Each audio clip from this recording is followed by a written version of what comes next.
for at least one team. I'll tell you which one as we continue. But in that game this weekend, Green Bay against Seattle, it's very possible that Odell Beckham Jr. could be playing, and he could be on either team. He cleared waivers yesterday. He's eligible to sign with anyone now as a free agent. He wants to spend the rest of this season with a playoff contender and in a winning environment, according to our Adam Schefter. And so, Kimberly, I come immediately to you. You are Odell Central this morning. What is the latest? What are we hearing? So everybody seems to think it's going to be the Packers or Seahawks. The Seahawks are the team that I was told since last Sunday. Like, that is the team to watch. But if I'm Odell, I'm looking at the Packers. Like, forget Aaron Rodgers and the COVID thing. Yeah. That is a ready-made team. Defense, you've got. He doesn't have to be a one. Yeah. They've already got. Maybe Devontae he wants Adams. to be a one. You know what? That will be the interesting part about this whole thing. Past history has shown, because he's talked about, when I covered him with the Giants, he talked about, I want to be a shooter. Like, shooters want to shoot.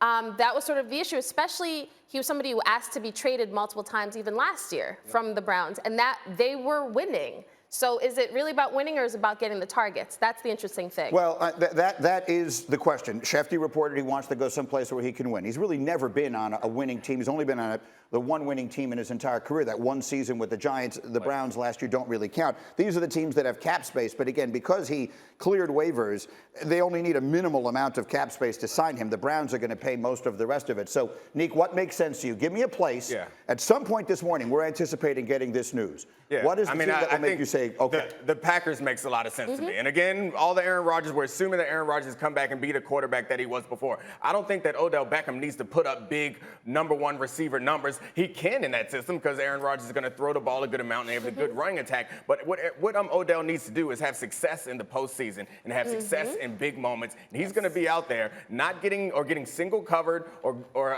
attacking the opposite side of the field of Devontae Adams, who most people think is the best receiver in the game. Like, this is an opportunity for him to make big plays in clutch situations and for us to forget about the past several years of him underproducing and see him in the playoffs, because the Packers, we know they're going to the playoffs. If it's between the Packers and the Seahawks, I'm not so sure about the Seahawks, depending on how Russell comes back in that division. But the Packers are going to win their division if Aaron Rodgers comes back this week or next week or the week after that. That's fair. Now, his now former team, the Cleveland Browns, play New England this weekend. Rob Ninkovich. Rob is going to give us a little explanation or a little illustration of what Bill Belichick's sales pitch is going to be to Odell. Go. Bill Belichick is going to say, OBJ, you want to be a #1? The day you walk into this building, you are a #1 receiver. We have a young quarterback we want to grow, and moving forward, you are going to be the one to help him grow and become a better quarterback. We need a #1 receiver. We have a bunch of #2s. We got 2 great tight ends. We got a good offensive line. Trent Brown's coming back to protect our young quarterback. We got a great running game where we can mix in the play action pass. Take the top off the defense. Let's go, OBJ. Come on to New England. You want to win football games? There hasn't been another organization that's won more in the last 10 years. Okay, will he say it with that much energy in his voice? That's the first question. No. The second is, why were you shaking your head so vigorously as he was talking? Okay, so we all know about OBJ. We know about his personality. You want him with a rookie quarterback?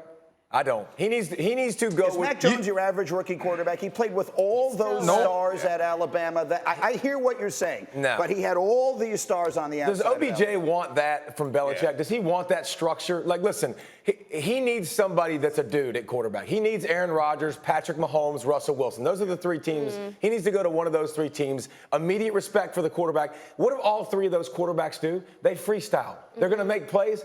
OBJ's proven. He wants to freestyle a little bit. He wants to do his own thing. He's not the guy that's sticking his foot in the ground at the correct distance every single time and being that dude. Those are the 3 teams that need to have him on board. I would have no concern about Odell fitting in the structure. I would have no concern about him bullying a rookie quarterback or overpowering him emotionally. No, I don't think that'll be a problem at all. But if I'm selling something to Odell, who can pick from just about any team, the word I'm not going to say is young quarterback. Like, that's the phrase that's not going to come out of my mouth if I think that's going to sell him. He wants a quarterback that is established, a quarterback that he knows he can trust, because throughout his career, Eli Manning's the best quarterback he's played with, and while he's going to the Hall of Fame, no one's out here clamoring to play next or play beside Eli Manning. That's just not the way that it may look a little better in hindsight for OBJ than he seems to have thought it was at the time. Anyway, I have charged Kimberly Martin with making the story happen while we're on the air today.